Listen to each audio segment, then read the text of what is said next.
market for a trail bike. I found a 2000 Yamaha TTR 250. So I purchased it at a good deal, brought it home. I'm going to go through, check it all out, give it a good going over, and then we're going to see if we can add some stuff to it to make it look a little better. The exhaust system and the frame and the engine all look really good on this bike. The swing arm, the paint on them, you can see the muffler still looks really good as far as the paint. So I was really happy with that. It's still got the original stock gearing on it. Chains and sprockets are in good shape. No need to change those out. So that's always a plus when you're buying a used bike. The brakes are really solid on it. No complaints there. Might be ready for some new brake pads, but that's no big deal. There's a big gouge in the gas tank. I'm going to fix that up first. Got some graphics on order. The front headlight cowling is trashed, so I plan on putting an aftermarket headlight on it. Just replace that whole thing. Front fender has some stress marks in it. Once again, the graphics kit, that should make that look better. All the lights still work on it, the headlight and the tail light. So electrically it seems to be pretty sound. Rear fender's in good shape. It's got the original seat on it, which is not ripped or torn, but yet it is filthy dirty on top, and it must have been sitting out for a long time or under a pine tree or something. It's got all sort of sticky mess on it. I mean, your pants will stick right to it. So we're going to peel that off and put a new cover on there. A couple other things we're going to do is the hand grips are kind of trashed. We're going to put new ones on there. Handlebars, I might take them off and paint them. They got some scuff marks on them, and they might be just slightly bent, but they're not bad. Another thing we're going to do is put new brake and clutch levers on. The brake lever is bent right around, the clutch lever is broken off right on the end. So we'll put new ones on. When I test drove the motorcycle, the engine sounded pretty good and it actually ran pretty good. I noticed when I came to a stop after winding it out that I got a pop or a backfire a couple times. So I'm not really sure about that, but the first thing I'm going to do is check the spark plug, and no matter what, just put a new one in. Congratulations to Yamaha for finding a spot to put a spark plug where it's very difficult to get to.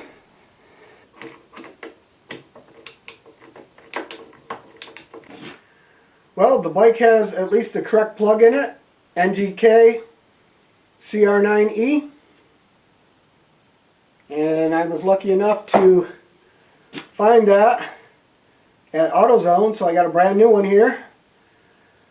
Check the gap on it, and we're going to put it in. Okay, next, going to take a look at the air filter, see what type of condition that's in, clean it if we need to, or replace it. Okay, so when we got the airbox opened, what we found was a great big mouse nest which was built in there. So certainly are glad that we took the time to check that. I pulled the air filter out, and when you look at it, it's totally clogged with crap from the mouse nest. Even has a hole chewed in it. Pretty bad shapes. I have a brand new Athena air filter, which is supposed to be the same as the stock. So we'll get this oiled up and get this put in. Alright, got the new air filter in, airbox cover back on, side panel on. It's time to give this thing a test run, see if it starts up, and if so, we'll take it for a little ride and see how it runs.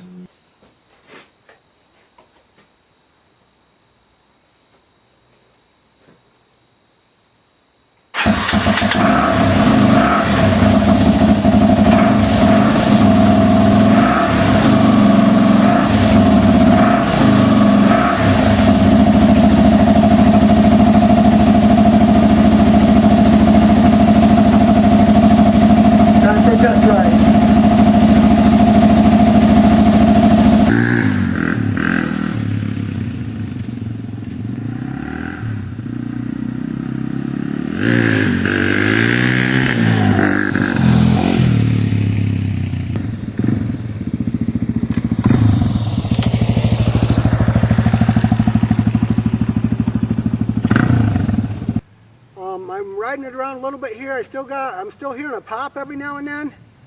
So I don't know what that's all about. Seems to run pretty good, but not perfect yet. Okay, well, it's time to say goodbye to the dirty, nasty, sticky original seat. I got this seat cover, gripper seat cover by Enjoy Manufacturing. Got it as a package deal with the graphics kit. And we're going to stretch that on there. Take the old one off, put this one on. It's going to look like a new ride.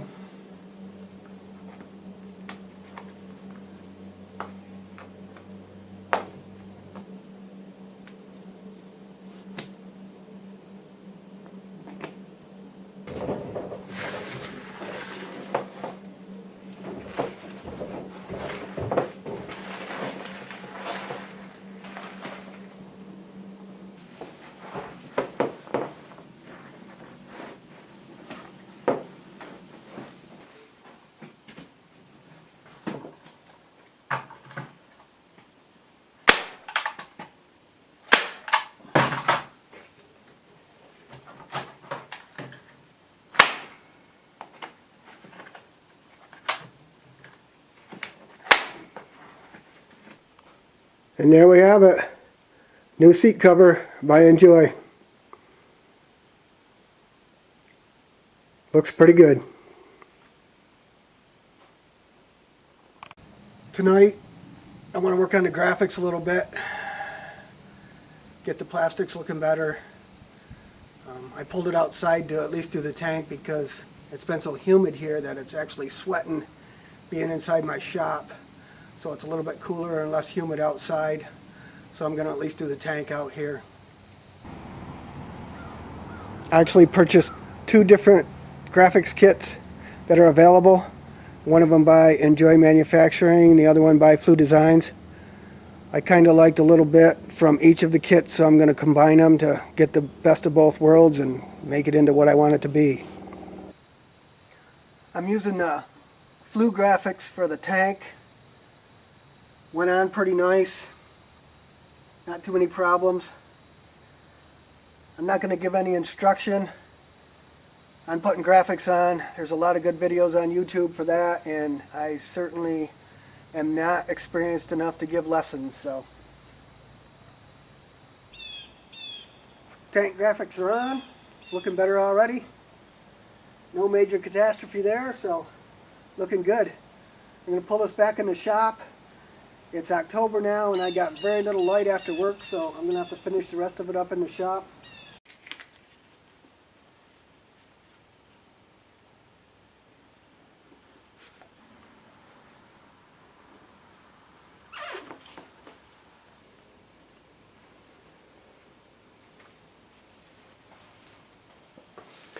On the front fender here, I used the Flu Design kit for the fender tip because I liked it because it had the TTR 250 on it.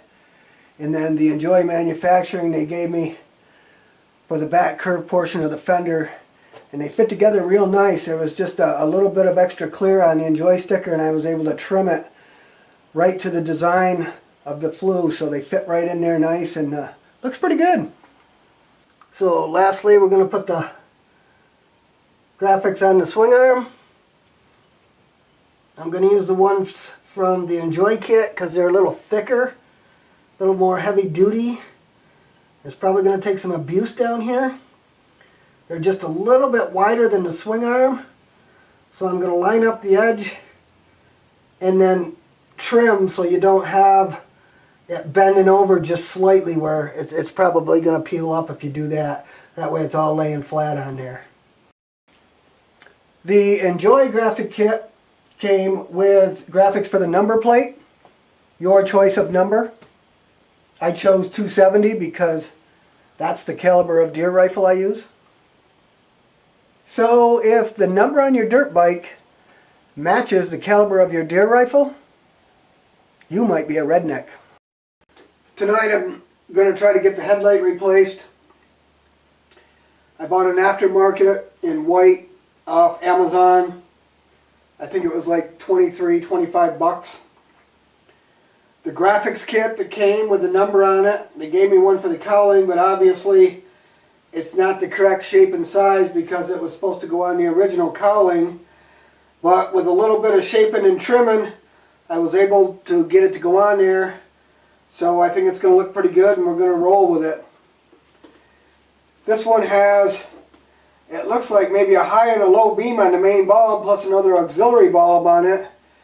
The TTR only has an on and off switch, one beam for the light, so I'm just going to wire them all on hot, and they'll all either be on or off. I'm going to remove the plug from the original and wire it onto this so it connects into the harness of the bike, and hopefully it'll fire right up. So I went ahead and I snipped the connector off from the headlight, and what I noticed was that the connector going to the headlight actually has 3 wires going to it. There's a black, a yellow, and a green.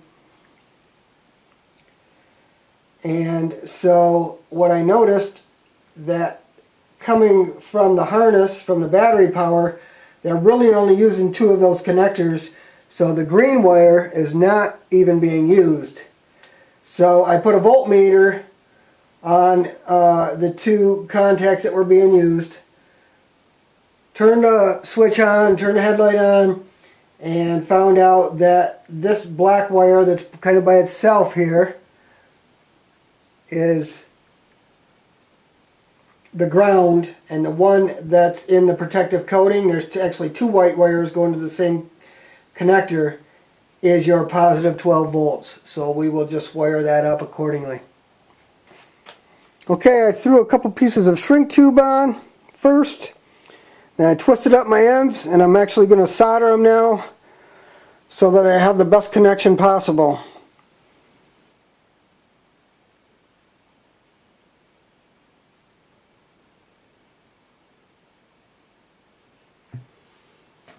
Before we go any further, I'm going to plug this in real quick and just test our wiring and make sure it works before we button everything up.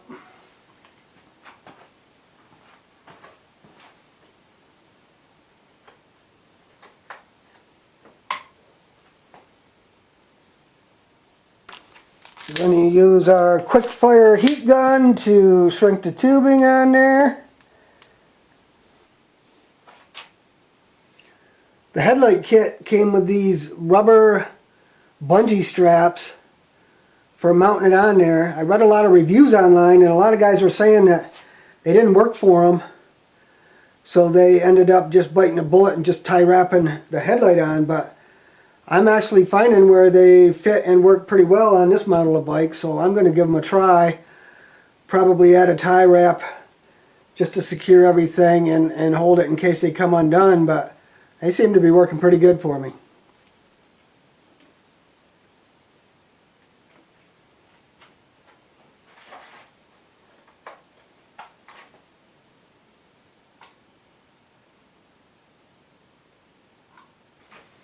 Okay, so there's one more thing that I almost forgot to do to finish up the graphics. We need to add a warning label so that everybody else out there on the trail is safe while we're out there.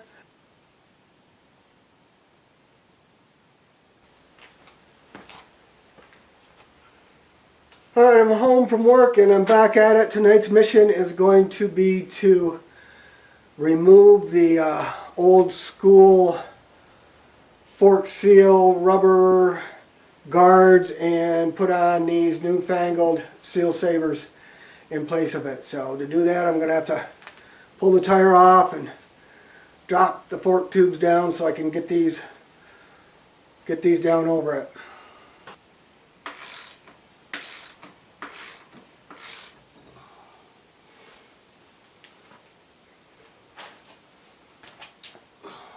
I'm going to take the brake caliper off from the fork and loosen the pinch bolts on the clamps, and hopefully I can slide that tube out of here and put the new seal savers on.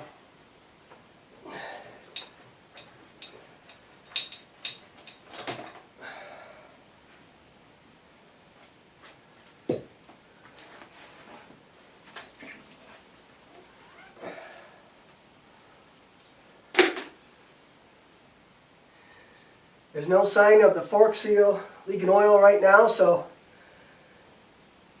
that's a real good thing considering the age of the bike.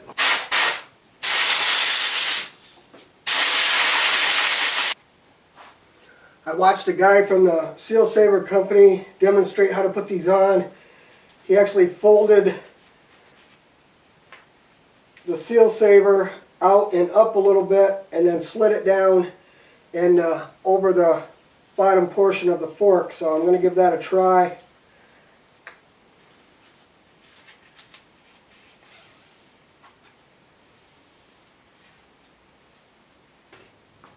So there you go. Got it stretched over the fork, and we'll put a tie wrap around there, install it back in there, and do the other side. Seal savers are on. Fork tubes are back installed.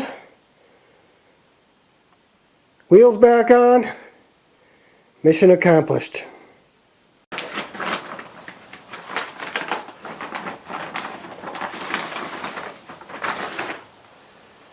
Originally I had intended on using the stock handlebars, maybe repainting them, cleaning them up a little bit, but I actually found a set of handlebars at a really good price by Fly Racing, come in the Yamaha blue. They're about the same width and size as the stock ones, so the price was right, so I bought those, so I'm going to go ahead and put those on now. Disconnected the brake and clutch levers. Taking the throttle off, took the throttle cables out, should be able to slide this off. Everything's off the bars. We're going to put new grips on, so we should be able to unbolt these and put the new bars on now. This seems like a good time to clean out the inside of the throttle housing. I'm sure that would never stick until you're in a really tight spot or going down a steep hill, so might as well clean it up while we have the chance.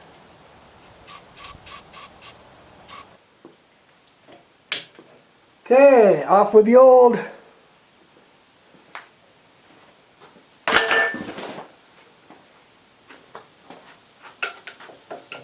it's going to be on with the new.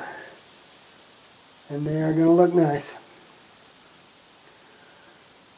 When I took the bars off, I noticed that the bolts for the handlebar clamps really weren't that tight at all.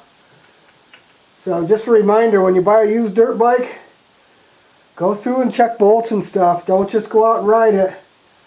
Check it over a little bit.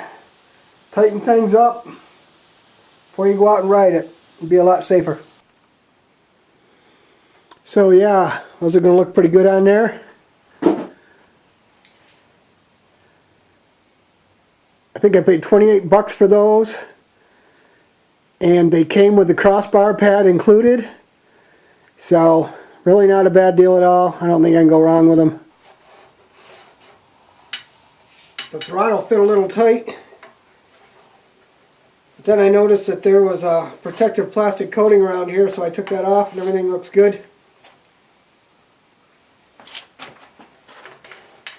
Originally I was going to keep the Yamaha brush guards on there. They're the original, and I thought that was kind of cool.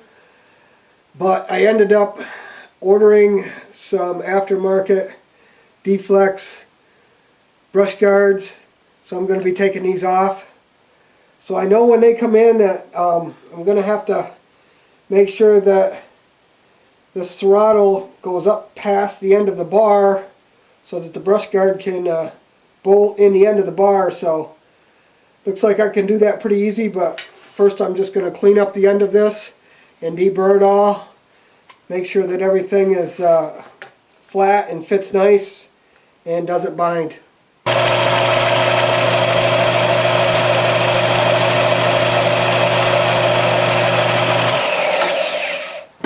Took a little bit of messing around, tedious work actually, but I got the handlebars on, new grips on, new levers on. So I've removed the original factory hand guards, and I'm going with a Tusk Deflex brush guard. Looks like it's going to fit on there fairly well. Going to match good, so I'm going to get those installed. Got the first side on. Went on really well. Fit good. I got everything snugged down but not tightened till I finalize everything. But it looks pretty good. Got to do the throttle side now. We're going to go ahead now and put the finishing touches on. I'm going to put some spoke wraps on the wheels. I would advise to start with the front wheel first. That way, if it slips back and you end up trimming it, and you end up trimming it too short, and you end up with a short piece, you can probably always use it on the back. Remember that your spokes are different lengths, so don't just go through and measure one and trim them all to the same length. I've been trimming them as I go. It's kind of tedious work. What I found works best for me is I use a small flat blade screwdriver just to get in there and spread it and find the cut in the wrap. Spread it apart so I can get my thumb in there. And then I like to have the spoke down at the bottom. And when I start the wrap, work up. So I start about an inch in and get the wrap around there and just kind of press it in and feed it as I go. And then once I get the wrap on there halfway or so, then I take it, I spin the tire up and I actually work down.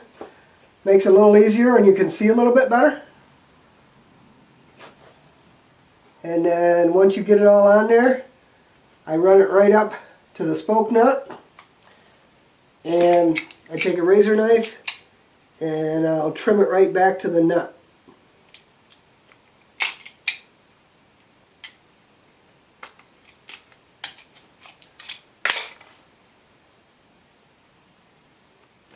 Your mileage may vary. You might find something that works better for you, but that's the way I've been doing it, and it's been working pretty good.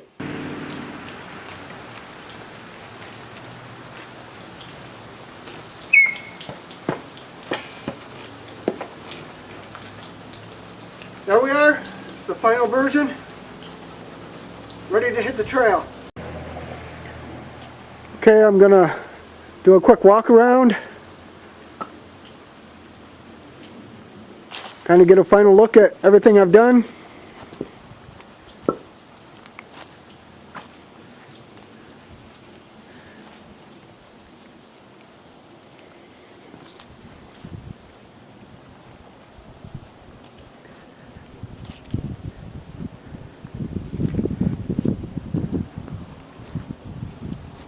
Thanks for watching.